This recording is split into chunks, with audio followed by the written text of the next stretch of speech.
ఎక్కడ చూసినా ఇసుక మాఫియా, ఎక్కడ చూసినా లిక్కర్ మాఫియా, ఎక్కడ చూసినా మైనింగ్ మాఫియా, ఎక్కడ చూసినా దోచుకోవడం దాచుకోవడం. ఇంతకంటే ఏం జరిగింది? 10 సంవత్సరాలు అయింది మన రాష్ట్రం ఏర్పడి. స్పెషల్ స్టేటస్ గురించి, స్పెషల్ స్టేటస్ వస్తే మన రాష్ట్రానికి స్పెషల్ స్టేటస్ వస్తే, ఆంధ్ర రాష్ట్రానికి స్పెషల్ స్టేటస్ వస్తే ట్యాక్స్ డిడక్షన్స్ వస్తాయి, రాయితీలు ఇన్సెంటివ్స్ వస్తాయి, పరిశ్రమలు వస్తాయి.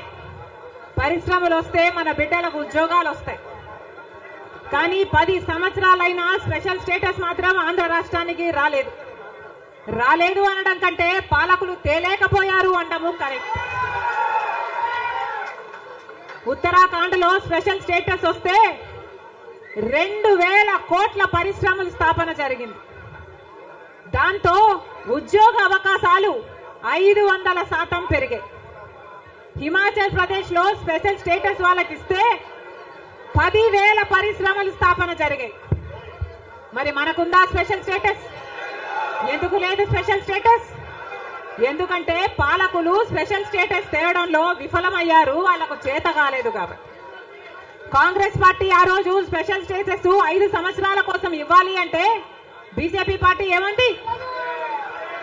10 సంవత్సరాలు ఇవ్వాలి అని ఎలక్షన్లలో ఊదరగొట్టారు. 10 సంవత్సరాలు ఇస్తాము మేము అధికారంలోకి వస్తే అని.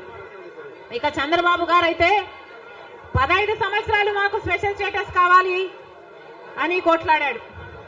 ఇదే చెప్పాడు, 15 సంవత్సరాలు స్పెషల్ స్టేటస్ కావాలి, అందుకే నేను బీజేపీ పార్టీతో పొత్తు పెట్టుకుంటున్నా అని బీజేపీ పార్టీతో పొత్తు పెట్టుకున్నాడు.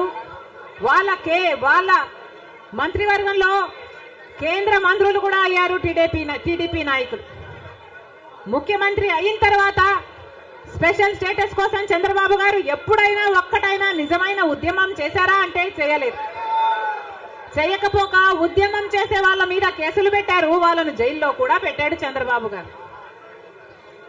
ఆ సమయంలో ప్రతిపక్ష నాయకుడు జగన్ రెడ్డి గారు ప్రతిపక్ష నాయకుడుగా ఉన్నంత కాలం స్పెషల్ స్టేటస్ మనకు రావాలి అని ప్రతిరోజు కొట్లాడాడు.